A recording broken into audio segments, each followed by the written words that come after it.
elements. A pond right now is not necessary by any means, but it could be a part of our alternative eco-village water system. Because what happens in an eco-village, and this is the part that makes it a lot of fun, is the building of all these structures would be in the LEED certification program.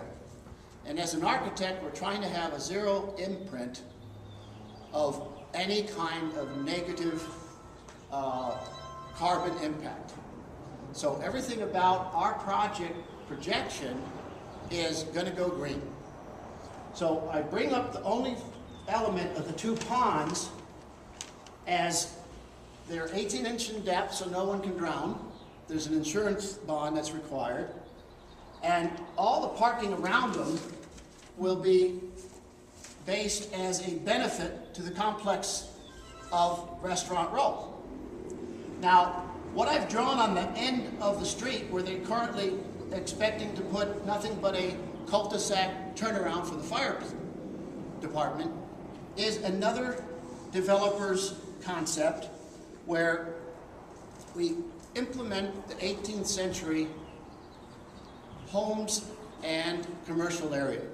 This was a Wells Fargo stop. So everything in the 1800s could be repeated. When I implemented the idea that we want to take over the roads, the feedback from the road department said, fine, you pay for them. Well, I was asking them for a lot. I was asking them for street lights, 18th century. I was asking them for what does it cost for us to put brick, interlocking brick, 18th century. Literally, you'll come up to the traffic light or the stop sign and you'll step back in time. Very pedestrian friendly. A mall concept is what it finally shows up to be. And at the end of the block, I've created an imitation city hall with a town square and gazebo in the center so that the fire truck can go around the gazebo. The likelihood of all of this coming about really depends on the player that's west of Janos's property. They're still considering what to do next, but their highest priority is the 21 lots they've created above. Now, presenting to you that this is a timeline and a money line, because the questions keep coming up, we have perceived this in stages where our property should be a leader, and Janos has already been in multiple efforts for 15 years on his, and then Tim and anything around here will be developed after the pond or the additional acquisition of property occurs. So it's a 1, 2, 3 submittal, but it could all be master planned. What I prepare is enough for the county to know it's coming so that they can justify their decisions on a larger scale and not have us completely redo everything we've done every time someone else jumps in. So I'm asking all of the property owners, including the land support properties, to be a part of this development. We have an opportunity, once the road is closed, to even rename this section of property.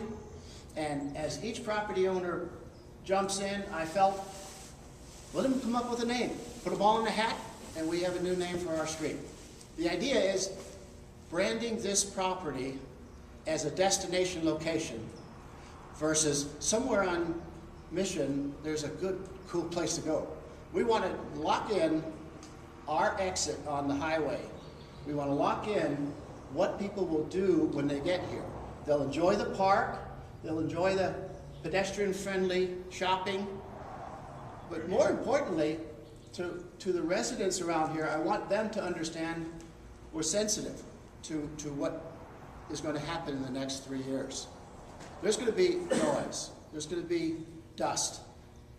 That's temporary. But the long-term thinking is how we're taking care of the water.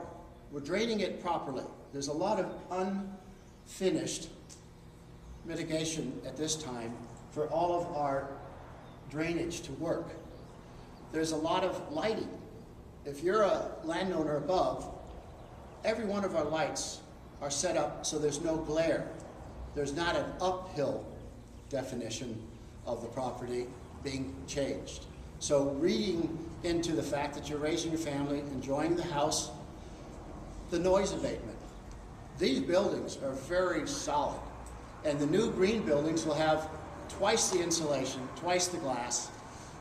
Sound recognition is a part of what our permit will consider. Do we close at 11? Do we have opportunity to get a liquor license? Do we have opportunity to bring this thing into a manageable property? Because when we put events on that have more than 200 people, which a normal shopping mall at any time has, we have to get special assists. We're going to bring extra police. We're going to bring extra toilets. We're doing this on the event level that eventually all of the buildings, including the corner, which I've marked as a public information center and toilets, this would be the icon from the freeway. I've created 3 possible icons, and these are 60-foot silos. They're grain silos with the thinking that where can you get a bigger sign?